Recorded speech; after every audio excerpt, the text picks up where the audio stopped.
ఉచిత సీట్లు పై ఒకవేళ అవగాహన ఏదైనా కల్పిస్తున్నారా అన్న దాని గురించి కూడా మంత్రివర్యుల్ని ఒకసారి అడుగుతున్నాం అధ్యక్ష. ప్రతి జిల్లాలోని ఏదైతే విద్యా అధికారి ప్రజల దగ్గరికి వెళ్ళి వాళ్ళ కుటుంబాల దగ్గరికి వెళ్ళి చెప్తున్నారా లేదా అనేది, అవగాహన అనేది కల్పిస్తున్నారా లేదా అనేది మంత్రి గారిని కోరడం జరుగుతుంది అధ్యక్ష.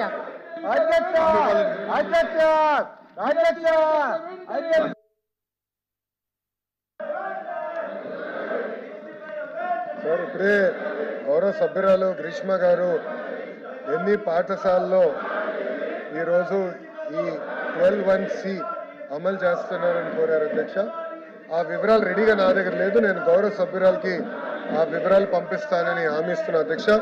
అంతేకాకుండా ప్రజాప్రభుత్వ అధికారంలోకి వచ్చిన తర్వాత మీరు చూస్తే విద్యార్థుల సంఖ్య అనేది పెరుగుతూ జరుగుతుంది. గతంలో మీరు చూస్తే 22-23లో కేవలం 2203 మంది విద్యార్థులు ఉండేవారు. అదే ప్రజాప్రభుత్వ అధికారంలోకి వచ్చిన తర్వాత తొలి సంవత్సరంలోనే సుమారుగా 29,000 మంది విద్యార్థులకు ఇచ్చాం.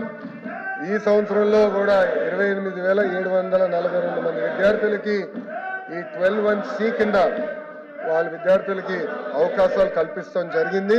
దీంతో అర్థమైంది ఏంటంటే అవగాహన పెరిగింది సమాజంలో. అధికారులు కూడా దీని పెద్ద ఎత్తున ప్రచారం కూడా చేస్తాం జరిగింది. ఎన్ని పాఠశాలలు ఇస్తానే వివరాలు నాదే రెడీగా లేదు అధ్యక్ష.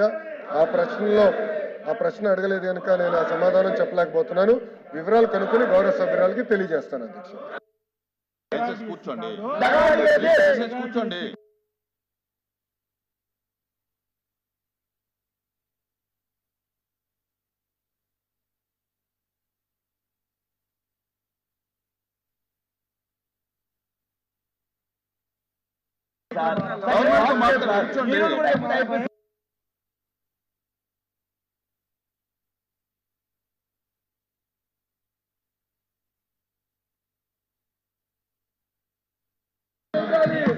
క్వశ్చన్ నెంబర్ 14452 కొండపల్లి శ్రీనివాస్ గారు.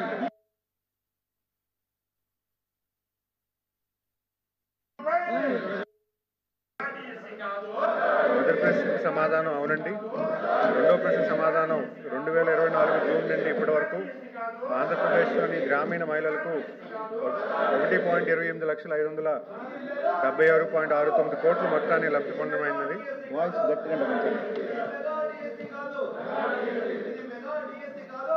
పథకాల వారీగా వారి పురోగతి వివరాలు కింద ఇవ్వడమైనది. బ్యాంక్ లింకేజ్ 71,307.16 కోట్ల రుణాల సదుపాయంలో 5,98,082 స్వయం సహాయక సంఘాలకు లబ్ధి పొందమైంది. ఉన్నతి 540.45 కోట్ల సహాయంతో 88,555 మంది మహిళలకు లబ్ధి పొందమైంది. ఎన్టీఆర్ భరోసా పెన్షన్ కింద 40,084 కోట్లతో 37,59,896 మంది మహిళలకు పెన్షన్ లబ్ధి పొందడమైనది. శ్రీనిధి బ్యాంకు ద్వారా 13,116.21 కోట్ల రుణాన్ని 16,70,230 మంది మహిళలకు లబ్ధి పొందమైంది. కమ్యూనిటీ ఇన్వెస్ట్మెంట్ ఫండ్ ద్వారా 641.41 కోట్లతో 1,25,577 మంది సభ్యులకు లబ్ధి పొందమైంది. ఎంటర్ప్రైజ్ ఫైనాన్స్ కింద 2,887.4 కోట్ల సాయాన్ని 1,03,916 మంది మహిళలకు ఆర్థిక సాయం పొందడమైంది. మూడో ప్రశ్నకు సమాధానం ఈ ప్రశ్నకి ఒప్పందం లేదు. ధన్యవాదాలు అధ్యక్ష.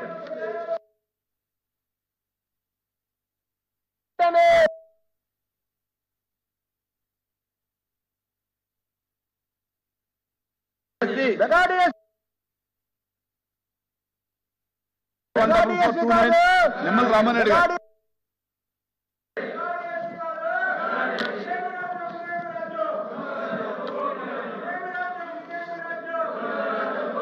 ధన్యవాదాలు అధ్యక్ష. మొదటి ప్రశ్నకు సమాధానం అవునండి.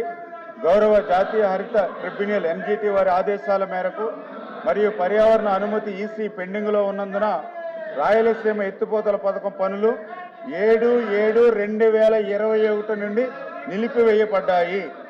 రెండవ ప్రశ్నకు సమాధానం ఇప్పటి వరకు 922 కోట్లు వ్యయం జరిగింది. ఇందులో సివిల్ అంటే మట్టి పనులకు 527.72 కోట్లు మరియు ఎలక్ట్రో మెకానికల్ భాగాలకి 395 కోట్లు ఖర్చు చేయబడింది. మట్టి తవ్వకం పనులు మాత్రమే చేపట్టబడ్డాయి. మూడో ప్రశ్నకు సమాధానం చెన్నై తాగునీటి అవసరాలు మరియు రాయలసీమ ప్రాంత త్రాగునీటి అవసరాల కోసం మాత్రమే ఫేజ్ 1లో నిర్మిస్తున్నామని మొదటి జీవోను సవరణ చేస్తూ 2023 ఆగస్టు 11వ తేదీన జీవో నెంబర్ 364ను విడుదల చేయడం జరిగింది. నాలుగవ ప్రశ్నకు సమాధానం ఈ పథకాన్ని ప్రస్తుత పర్యావరణ అనుమతుల్లో చేర్చేందుకు వీలుగా వాటిలో సవరణలు చేయాలని కోరుతూ 8/6/2021 చీఫ్ ఇంజనీర్ గారు MUEFCCకి దరఖాస్తు చేశారు.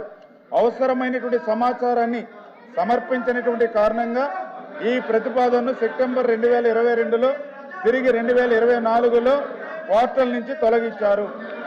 మార్చి 2024లో జాయింట్ కమిటీ తనిఖీ అనంతరం 2.65 కోట్ల పర్యావరణ నష్టపరిహారం విధించబడింది.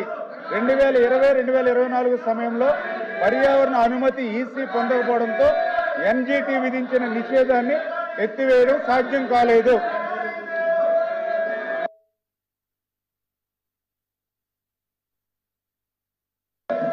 రాయలసీమ ప్రాంత సాగునీరు మరియు త్రాగునీటి కోసం అని చెప్పి రాయలసీమ ఎత్తిపోతల పథకాన్ని ప్రారంభించామని చెప్పి గత పాలకులు చెప్పడం అధ్యక్ష. 3,800 కోట్ల రూపాయల ఖర్చుతో 2020 సంవత్సరంలో రాయలసీమ ఎత్తిపోతల పథకాన్ని ప్రారంభిస్తే ఎలాంటి అనుమతులు తీసుకోకుండా పర్యావరణ అనుమతులు కానీ కేంద్ర జలవనరుల సంఘ అనుమతులు కానీ తీసుకోకుండా పనులు ప్రారంభించడం జరిగింది అధ్యక్ష. పనులు ప్రారంభించిన 3-4 నెలల్లోనే 2020 అక్టోబర్ నెలలోనే గ్రీన్ ట్రిబ్యునల్ స్టే ఇవ్వడం జరిగింది అధ్యక్ష. అప్పటి ప్రభుత్వానికి కావలసిన తెలంగాణ రాష్ట్ర ప్రభుత్వానికి సంబంధించిన టీఆర్ఎస్ కార్యకర్త శ్రీనివాసులు అనే ఒక టీఆర్ఎస్ కార్యకర్త ఎన్జీటీకి అప్లై చేసుకున్నప్పుడు ఫిర్యాదు చేసినప్పుడు ఇవ్వడం జరిగింది అధ్యక్ష.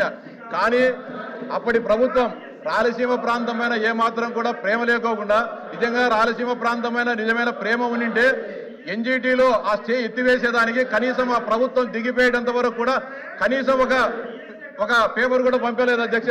ఎన్జీటీలో పర్యావరణ అనుమతులు కావాలంటే పరివేశ్ పోర్టల్లో సంబంధిత పత్రాలన్నింటిని కూడా దాన్ని అప్లోడ్ చేయాల్సి ఉంటుంది అధ్యక్ష. కానీ 2024 జూన్ వరకు ఆ ప్రభుత్వం దిగిపోయేటంత వరకు పరివేశ్ ఆప్టల్లో రాయలసీమ ఎత్తిపోతల పథకానికి సంబంధించిన ఒక పత్రం కూడా అప్లోడ్ చేయకోకుండా ఈ ప్రభుత్వం పోయిన తర్వాత ఈ రోజు ఈ ప్రభుత్వం ఎన్డీఏ ప్రభుత్వం రాయలసీమ ఎత్తిపోతల పథకానికి వ్యతిరేకంగా ఉంది, దాన్ని మొదలు పెట్టడం లేదని చెప్పి నానా యాగి చేయడం జరుగుతుంది అధ్యక్ష. ఈ సందర్భంగా నేను స్పష్టంగా గత ప్రభుత్వ పాలకులను అడుగుతాను అధ్యక్ష. ఎక్కడైనా సరే వాళ్ళు ఇచ్చిన జీవోలో 11/8/2023 జీవో నెంబర్ 364 ఇచ్చారు అధ్యక్ష. దాంట్లో ఏం చెప్పారు అధ్యక్ష? రాయలసీమ ప్రాంత సాగునీటి అవసరాలు కాదు అధ్యక్ష, చెన్నై త్రాగునీటి అవసరాల కోసం రాయలసీమ ఎత్తిపోతల పథకాన్ని ప్రారంభిస్తున్నాము. ఈ రాష్ట్ర ప్రజలకు సంబంధించిన 3,800 కోట్ల రూపాయలను చెన్నై త్రాగునీటి అవసరాల కోసం అని చెప్పి ఖర్చు పెడుతున్నామని చెప్పి జీవో నెంబర్ 364 ఇవ్వడం జరిగింది అధ్యక్ష. ఆంధ్రప్రదేశ్ రాష్ట్ర ప్రజల సొమ్మును ఈ రాష్ట్ర ప్రజల కష్టార్జితాన్ని చెన్నై త్రాగునీటి అవసరాల కోసం ఈ పథకాన్ని ప్రారంభించడం న్యాయం అధ్యక్ష. గతంలో నందమూరి తారక రామారావు గారు తెలుగుగంగ ప్రాజెక్టును ప్రారంభించినప్పుడు చెన్నై త్రాగునీటి అవసరాల కోసం ప్రారంభించినప్పుడు ఆ రాష్ట్ర ప్రభుత్వం తమిళనాడు రాష్ట్ర ప్రభుత్వం ఆ అయ్యే ఖర్చులో సగం డబ్బును ఆ రోజు ఖర్చు పెట్టింది అధ్యక్ష. జగన్మోహన్ రెడ్డి గారు చెన్నై త్రాగునీటి కోసం అని చెప్పి ఆంధ్రప్రదేశ్ ప్రజల సొమ్మును ఎందుకు గారు ఖర్చు పెట్టారో అడుగుతున్నాం అధ్యక్ష. అంతేకాకుండా తిరిగేసి 2.5 కోట్ల రూపాయలు పెనాల్టీ వేస్తే కనీసం దాని గురించి కూడా మాట్లాడలేదు అధ్యక్ష. కానీ ఈ రోజు రాయలసీమ ఏదో ప్రేమ ఉన్నట్లు ప్రాంతీయ విద్వేషాలు రెచ్చగొడుతూ తిరుగుతున్నారు అధ్యక్ష. ఈ సందర్భంగా మంత్రి గారు నేను అడుగుతాను అధ్యక్ష, పరివేశ పోర్టల్లో కనీసం ఒక్క పేపర్ అయినా కూడా అప్లోడ్ చేశారా లేదా? ఈ పథకం